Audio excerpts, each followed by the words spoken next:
Ninth class के science में chapter number 10 हम शुरू कर रहे हैं, जिसका नाम है गुरुत्वाकर्षण। तो सबसे पहले इसमें गुरुत्वाकर्षण के बारे में जानते हैं। गुरुत्वाकर्षण क्या होता है? तो बड़ी फेमस स्टोरी है न्यूटन की।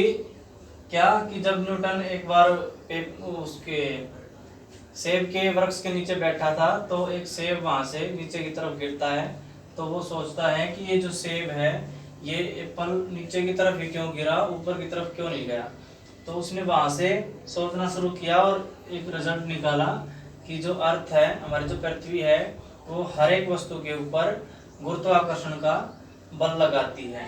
तो वहां से गुरुत्वाकर्षण की डिस्कवरी की उसने।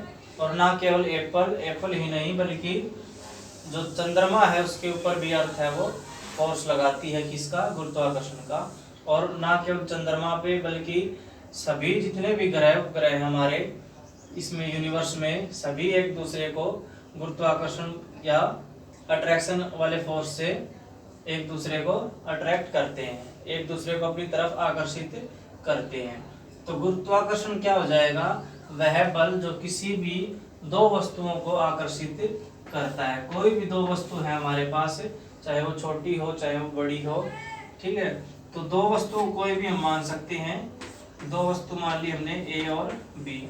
तो हर वस्तु इस यूनिवर्स में, इस ब्रह्मांड में एक दूसरे को आकर्षित करती है। ऐसा किसने बताया? न्यूटन ने बताया। तो गुरुत्वाकर्षण क्या हो जाएगा? किन्हीं भी दो वस्तुओं के बीच में लगने वाला बल, जो कि क्या होता है? आकर्षण का बल होता है, और उसको हम क्या बोलते हैं? गुरुत्वाकर्षण बोलते हैं। दूसरा, गुरुत्वाकर्षण का सार्वत्रिक नियम क्या होता है?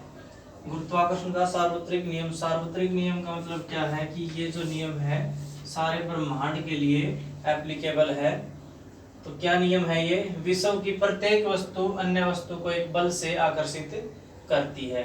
विश्व में, पूरे ब्रह्मांड में जितनी भी वस्तुएं हैं, सभी एक दूसरे को एक बल से आकर्षित करती हैं।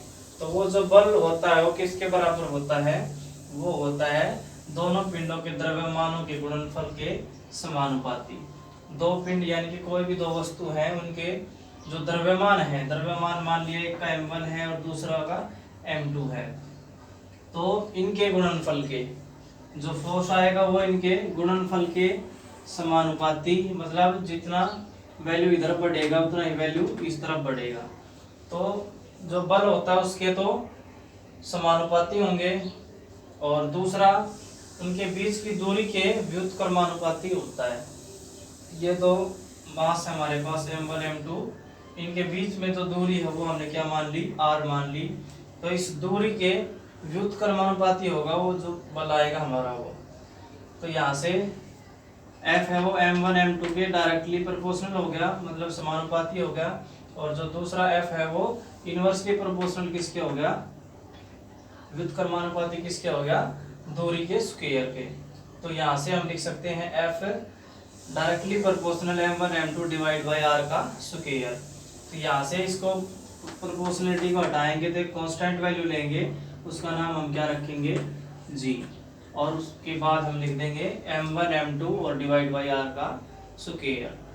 तो जो फोर्स लगेगा दो बॉडीज के बीच में, किन्हीं भी दो वस्तुओं के बीच में, वो फोर्स कितना आएगा हमारा?